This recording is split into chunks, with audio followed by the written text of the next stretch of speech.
আল্লাহ রসুল কিভাবে চলছেন, কিভাবে কথা বলছেন, কিভাবে মানুষের সাথে লেনদেন করছেন। আল্লাহ রসুল সাল্লাল্লাহু আলাইহি সাল্লামকে আমরা মনে প্রাণে ভালোবাসি, এটা মুখে খুব উচ্চারণ করি, কিন্তু যখন রসুল করিম সাল্লাল্লাহু আলাইহি সাল্লামের তাকে নিয়ে যখন কাফের বেদিন নাস্তিক মুরতাদরা কটূক্তি করে, তখন আমরা ঘরে বসে থাকি, কোনো একটা প্রতিবাদ, কোনো একটি মিছিল মিটিংয়ে সামিল হই না।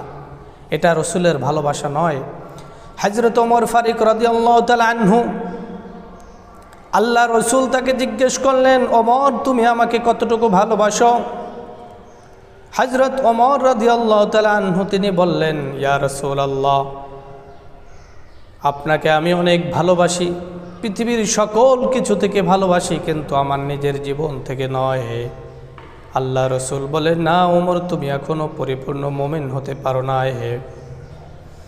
আল্লাহ রসুল বলেন, লা ইউমিনু আহাদুকুম হাত্তা আকুনা হাব্বা ইলাইহি মিন ওয়ালিদিহি ওয়া ওয়ালাদিহি ওয়ান নাসি আজমাইন। ততক্ষণ পর্যন্ত তোমরা পরিপূর্ণ মুমিন হতে পারবে না। লা ইউমিনু আহাদুকুম হাত্তা আকুনা হাব্বা ইলাইহি মিন ওয়ালিদিহি ওয়া ওয়ালাদিহি।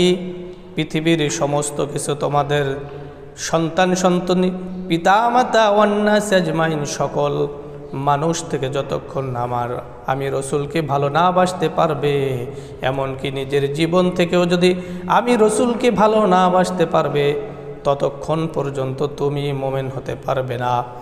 এই বলে ওমর রাদিয়াল্লাহু তাআলা আনহুকে একটা আঘাত করলেন। এবার আবার জিজ্ঞেস করলেন, ওমর তোমার অবস্থাটা কি এখন? হযরত ওমর বললেন, ইয়া রাসূলুল্লাহ, এখন আমি আমার জীবনের চেয়েও আপনাকে বেশি ভালোবাসি।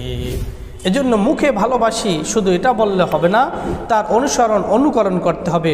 অনুসরণ, আল্লাহ রসুল কিভাবে চলছেন, কিভাবে কথা বলছেন, কিভাবে মানুষের সাথে লেনদেন করেছেন, কিভাবে মানুষের সাথে সদাচরণ করেছেন, কিভাবে বিচার আচার করেছেন, কিভাবে পোশাক পরেছেন, কিভাবে নিজের বিবিদের সাথে আচরণ করেছেন, ঘরে বাহিরে কিভাবে সামাল দিয়েছেন, সব কিছুকে মেনে নেওয়াই হলো তার অনুকরণ করা।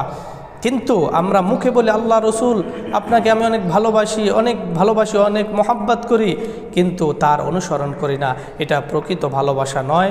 এজন্য আসুন আমরা সকলে মুখে যেভাবে আল্লাহ রসুলকে ভালোবাসি, আমাদের কাজকর্ম দ্বারা তার অনুসরণ করে তার অনুসারী হওয়ার মতো তৌফিক দান করুন।